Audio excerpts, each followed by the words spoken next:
Honorable members of the Government of Kerala, distinguished guests, colleagues and friends, greetings from the ILO, and it is a great pleasure for me to be joining you today to reflect on a topic that is both timely and deeply consequential, which is the quality of work and the future of jobs in the knowledge economy.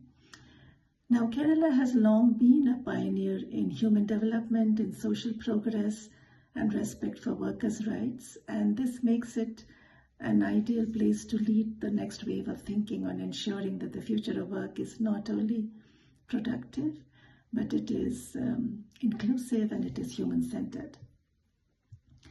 Now, the knowledge economy is transforming work, and our institutions must adapt.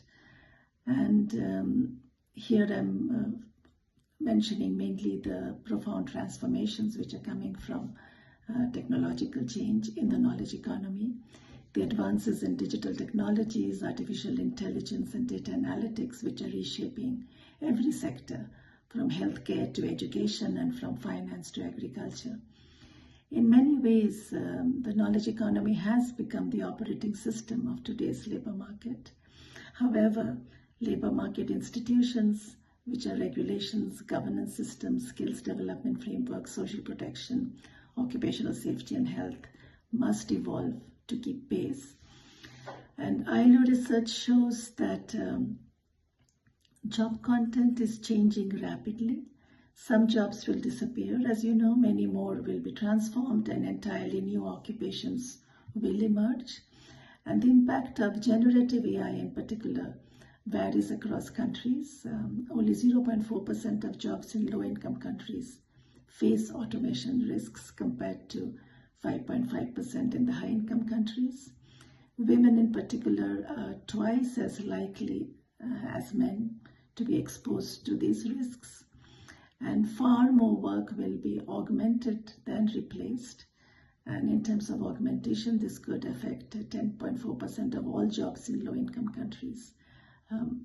Now, these estimates, of course, do not account for the infrastructure constraints that may widen productivity gaps, or ultimately the benefits or harm of technological change, as you know, will depend on how countries manage AI adoption, worker protection and skills development, particularly in the context of the knowledge economy, which is fast growing. And in this context, I would also like to highlight another trend which has implications for governance of the labor market, which is the growth in remote and hybrid work, which is becoming more and more mainstream since COVID. While it provides flexibility and access to work for many, it also raises new challenges related to governance of working time, the protection against disconnection, and occupational safety and health, particularly psychosocial risks. Now, technology will create jobs in the knowledge economy and beyond, but of course workers will have to be prepared. And the research in the ILO shows that the jobs of today and tomorrow, particularly in the context of the knowledge economy, demand new and more complex skills, which include critical thinking, data literacy, emotional intelligence, interdisciplinary problem solving, and the ability to work with intelligent systems. And transversal skills such as communication, collaboration, creativity are becoming central, plus the ability to work in adaptive environments. Now, Kerala has an extraordinary advantage in this context.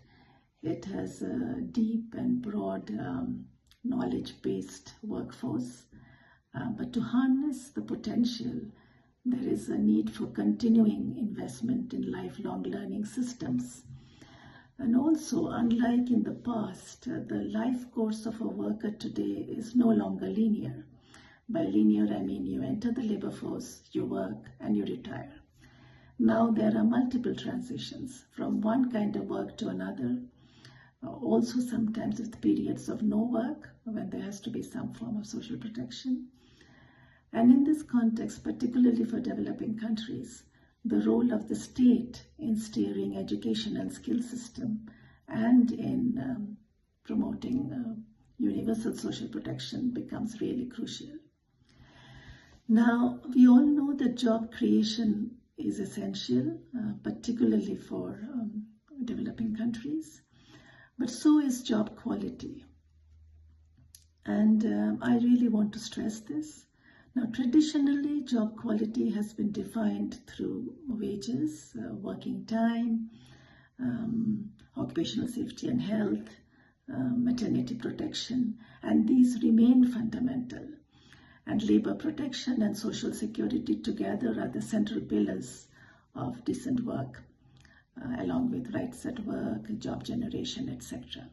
But in the knowledge economy, job quality must also include the protection of workers' personal data, continuous learning opportunities, protection against disconnection and against excessive hours of work, psychosocial risks and well-being, protection against violence and harassment, whether it is presential or perpetuated online, as well as the importance of living wages, on which ILO constituents reached an agreement in 2024. In this context, I wanted to add a few words on the platform economy, which is linked to the knowledge economy in the sense that the growth of AI and the digital technologies have also resulted in digital labor platforms where many freelance knowledge workers work, or also as crowd workers. And this has created new opportunities but also new challenges. And digital platform workers are often classified as self-employed, and indeed many of them are, but some of them might be dependent contractors. Nevertheless, they fall outside the realm of labor standards. And a normative gap analysis by the ILO in 2023 identified major governance gaps, especially for dependent contractors, but also in this context, the importance of algorithmic management, which affects access to work as well as working conditions, but for which often fall outside the realm of labor standards and labor law. Now, the ILO is currently developing a new labor standard on decent work in the platform economy. It is a complex process, and this will be the first global standard directly linked to the future of work. But several countries have already started moving ahead, and there have also been some interesting initiatives in India, both nationally as well as in particular states such as in Jharkhand.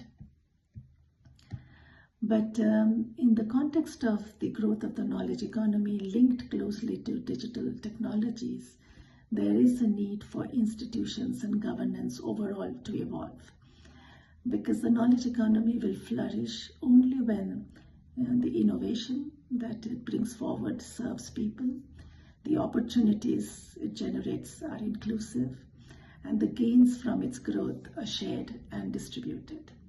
Now, with a strong human capital base, strong focus on the knowledge-based workforce, its digital infrastructure, its vibrant diaspora, and its tradition of social innovation, I would say, Kerala has a unique opportunity to become a global model for the future of work. And as noted in the background note for this conference, public policy must ensure that the benefits of artificial intelligence, robotics, machine learning, data-driven technologies support workers rather than leave them behind. And as global economic and technological shifts reshape labor markets, including that in Kerala, from traditional industries and micro and small enterprises to those which are in the IT sector and digital sectors, policies should help workers, especially those who are entering the labor force, young workers, access new opportunities while ensuring that the gains from this transition to the digital economy are widely shared. And in this context, I would emphasize again the importance of quality of work or work quality, not only for workers, but also for the economy, as productive and adequately paid workers workers which are satisfied with their work are the best way to harness aggregate demand and GDP growth in the long term.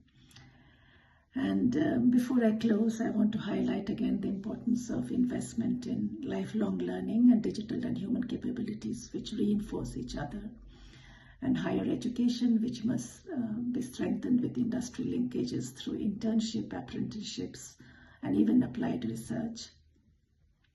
The importance of labor policies or labor protection policies which reflect the new forms of work and ensure the correct classification of the employment relationship. This is crucial because this is linked to security, benefits, etc. But also that social protection must become universal as well as portable. And in this context, the question of migrant workers particularly is important. And gender equality has to be advanced through equal pay, addressing barriers to women's access to quality jobs, but also links to the knowledge economy, which relies on digital technology, where we know that women are often at a disadvantage.